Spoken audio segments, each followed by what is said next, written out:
निंदसी यज्ञ विधे रहः श्रुति जातम सदय हृदय दर्शित पशुघातम केशव धृत वृद्ध शरीर जय जगदीश हरे। जय श्री वृद्ध अवतार। जेतेबेले यज्ञ विधि रे पशु बलि प्रथा बहुल भाव में अनुष्ठित होगाकू धार्मिक पद्धति मलिन होता सेतेबेले तुमे बुद्ध अवतार धारण करथिला, धर्मधारा को पुण्य व्यवस्थित करथिला।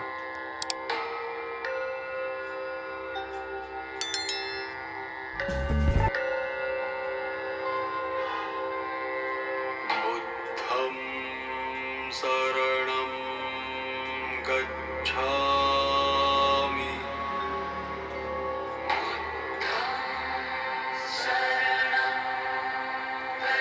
भगवान बुद्धंकर ब्रोंज उपासना मूर्ति कन्नौज सम्राट हर्षवर्धन समसामयिक ख्रीष्टीय 7म शताब्दी बेलर। एठारे भगवान बुद्ध धर्म प्रचार मुद्रार अछंती। तांको पारंपरिक सरल वेशभूषा न गढ़ी एक राजकीय परिपाटी निर्माण करा जायछि। मस्तकर मुकुटरे और छाती रे विभिन्न राजोचित रत्न अलंकार सहित पोशाक शोभा पाउछि। सेतेबेले बुद्धंकर भगवता लोकप्रियतार उत्कर्ष हासिल कर सारे। कंबोडियार प्रसिद्ध आंगकर भट्ट मंदिर कांथरे यही बृहदाकार 20 फीट उच्च मूर्ति खोदित होइछि।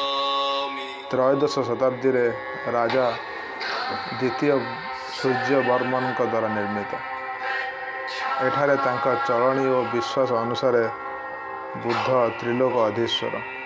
तेणु मस्तिष्क त्रिशाखा मुकुट, वक्षरे रत्नहार, बाम हाथरे रत्न पेटिका, डाहाण हाथरे अभय वरद मुद्रा।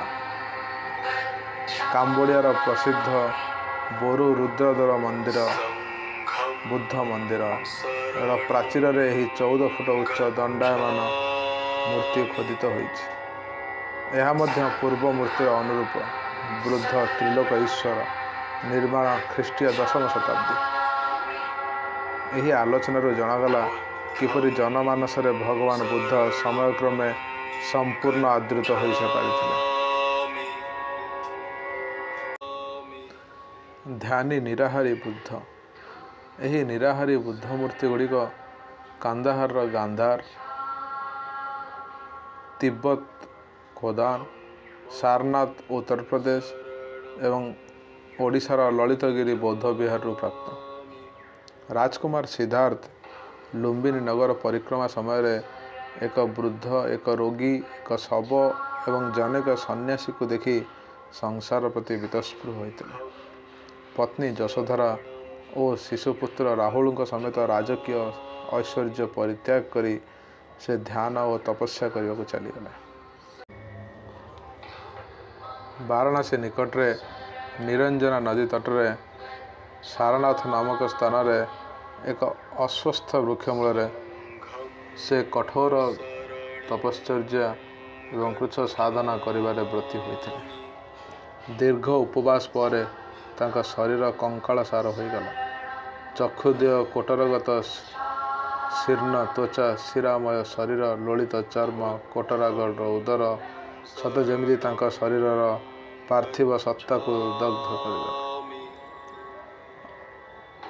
अग्निदग्ध शुद्ध सुवर्ण परी तांकर दिव्य आभा फुटी उठिला।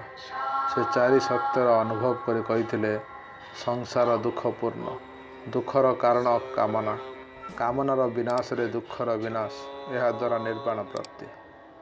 जय भगवान श्री बुद्ध। जय श्री जगन्नाथ।